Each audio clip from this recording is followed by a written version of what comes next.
오늘의 사연 시작합니다. 안녕하세요. 절대로 만나면 안 된다는 생각이 있지만 잘 통하는 상대를 보면 가는 마음을 잡기가 힘들어지죠. 저는 특이한 취미가 있는 아이 둘맘입니다. 저에게는 작은 취미로 레고를 조립하는 취미가 있어요.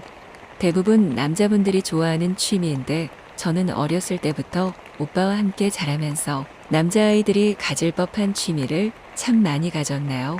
그중 레고는 어렸을 때부터 뭔가를 만들기 좋아하는 제 성격과 잘 맞기도 하고 스트레스 받을 때 조용히 조립하는 습관이 들어서 아줌마가 돼서도 놓을 수가 없어요. 집에 장식장도 있고 아이들도 절 따라서 레고 만들기도 좋아하고요. 작년에 친구가 바로 옆 단지로 이사 오게 되었어요. 학창 시절 엄청 친한 친구는 아니었지만 그래도 같이 놀던 친구였거든요. 고향 동네에서 쭉 살다가 이번에 남편이 사업한다고 신도시로 이사 온 모양이더라고요. 오랜만에 보는 친구라서 반갑기도 하고 오자마자 왕래를 많이 했어요. 친구는 불임이라서 남편이랑 딩크족처럼 서로 취미생활하면서 지내고 있는데 일도 꾸준히 하고 그런 모습 보니까 멋있더라고요. 저는 아이가 둘이나 있다 보니까 집에서 애들 잘 때 레고나 조금 만지작거리는 게 다였거든요. 밖에서 밥 한 번 먹고 그 이후에 초대받아서 인사하러 갔는데 그 집에도 피겨나 레고가 엄청나게 많더라고요. 남편이 취미로 한다는데 비싸고 좋은 것들 갖고 싶었는데 못 샀던 것들이 잔뜩 있어서 한참을 구경했어요. 친구는 남편이 쉬는 날 하루 종일 시간 내서 꼼지락거리는 게 마음에 안 든다고 하던데 저는 10분 그 마음을 이해할 수 있었죠. 그래서 레고에 대해서 막 둘이 떠들기 시작했던 것 같아요. 이야기하다 보니 마음도 잘 맞고 또래기도 해서 너무 재미있더라고요.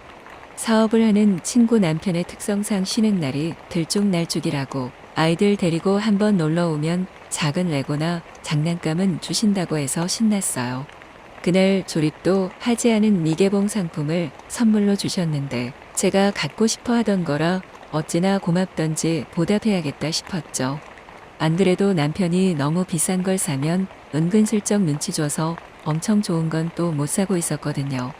외국으로 오며 가며 사오는 제품들도 많다고 다음에는 제 선물도 사다 주겠다는데 너무 고마웠어요. 며칠 뒤에 아이들이 먹고 싶다고 하기도 하고 남편도 좋아해서 갈비찜을 하게 되었는데 좀 넉넉히 했어요. 친구네도 가져다 주려고요. 친구가 또 요리에는 취미가 없어서 안 한다고 들었거든요. 갈비찜에 집에서 만든 오이김치도 잘 돼서 바리바리 고마운 마음에 싸갔는데 친구가 그날 또 야근을 한다고 하더라고요. 집에 남편만 있다고 혹시 주고 갈 수 있냐길래 흔쾌히 어차피 레고 때문에 고마워서 드리는 거니까 가져다 드리겠다 했죠. 갔더니 또 자동차 모양 레고를 조립하고 계시더라고요. 빨간색 스포츠카였는데 너무 예뻐서 한참을 쳐다보고 있었어요. 차 모양 레고도 좋아하시냐면서 또 한바탕 수다를 떨게 되었죠. 취미가 같은 사람을 처음 만나니까 너무 재밌더라고요. 그 이후로 아이들 데리고 오라고 하셔서 두어 번 가서 작은 레고도 같이 조립하며 놀고 그랬어요. 사실은 아이를 너무 갖고 싶었는데 친구의 불임으로 갖지 못했다는 이야기만 들었거든요. 그래서인지 아이들을 너무 예뻐해 주셔서 고맙기도 하고 또 오래간만에 편하게 애들 봐주는 사람이 있으니 좋기도 하고요. 덕분에 뚝딱뚝딱 혼자서 재미나게 취미생활을 누리고 왔나요? 집에서 멀지 않은 곳에 장난감 관련 가게가 크게 오픈했는데 레고가 많다고 들었다면서 혹시 아이들 데리고 구경 한번 가보시라고 얘기해 주시더라고요. 근데 아이들이 뭘 사달라고 뗐을까봐 남편은 쉬는 날 가줄 것 같지 않아서 혼자 다녀오겠다고 했더니 그럼 같이 가자고 하셨어요. 내일 모레 안 그래도 일정이 좀 비는데 자기도 가보고 싶으셨다면서 아이들이랑 같이 가자고요. 덕분에 차도 얻어 타고 아이들이랑 편하게 구경하러 방문했었죠. 또 감사하게도 아이들한테 작은 선물들도 하나씩 사주셔서 편하게 구경할 수 있었어요. 즐거운 시간을 보내고 아이들이 체육교실에 갈 시간이라서 내려주고 집으로 향했죠.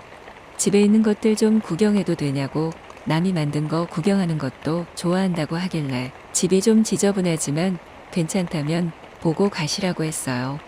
저는 작고 아기자기한 것들도 많이 만드는데 없는 부품이나 소품은 미니어처로 만들어서 넣어두기도 하거든요. 신기하다면서 이것저것 구경하시는데 괜히 뿌듯하고 그런 마음이었어요. 그 이후로 서로의 집에 드나들면서 그냥 친구처럼 편하게 지내는 사이가 되었죠. 사실 제 원래 친구보다 친구 남편이 더 편하고 재미있게 느껴질 정도였어요. 친구는 공주님과에 매일 운동하고 머리하고 손톱하고 다니느라 접점이 별로 없기도 하고 말이 잘 통하는 스타일은 아니거든요. 하루는 남편이 아이들을 데리고 시댁에 가게 되어서 자유시간이 주어졌죠. 맥주 한잔 하면서 취미 생활을 즐기고 있는데 전화가 온 거예요.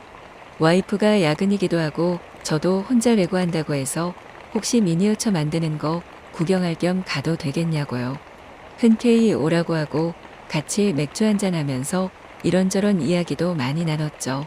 친구랑은 취미나 사업이나 이런 얘기들은 잘 안 통하고 그냥 서로에게 필요한 존재로서 남아있는 파트너 같다면서 이야기를 나누다가 분위기가 이상해졌어요.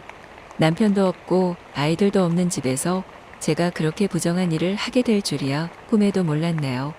근데 그게 싫지만은 않았어요. 짜릿하기도 하고 뜨겁게 불타오르는 그 순간에 아이들 엄마가 아니라 여자가 된 것 같고요.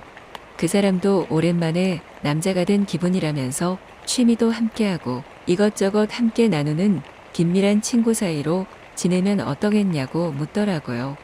실수였다고 해야 하는데 제 마음이 그렇지 않았어요. 그 이후로 아이들이 학원에 갈 때나 그런 시간들을 이용해서 만나고 있어요. 친구랑 같이 밥도 먹고 술도 먹고 아이들도 예뻐해 주는데 둘이만 있을 때는 저에게 불타오르는 그 사람을 안 만날 수가 없어요. 아이들을 키우면서 잊고 살았던 감정이 다시 싹트는 것 같아요. 꼭 잠자리만 하는 건 아니니까요. 같이 취미도 공유하고 시간을 보내는 자체가 굉장히 행복하고 충만하게 느껴진다고 해야 할까요? 무언가를 함께 한다는 자체가 저에게 너무 오랜만이라서 이런 감정이 드는 걸까요?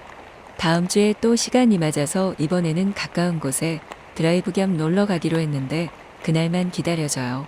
어떤 옷을 입을지, 어떤 색을 입을지 이런 것들이랑 서로 좋아하는 분야를 같이 보러 다니는 것도 너무 좋고요. 정신적으로도 육체적으로도 저에게 기댈 곳이 생긴 것 같아서 요즘 기분이 날아갈 것 같은 느낌을 받아요. 이 행복이 얼마나 갈 수 있을진 모르겠지만 저는 이 만남에 충실해 보려고 해요.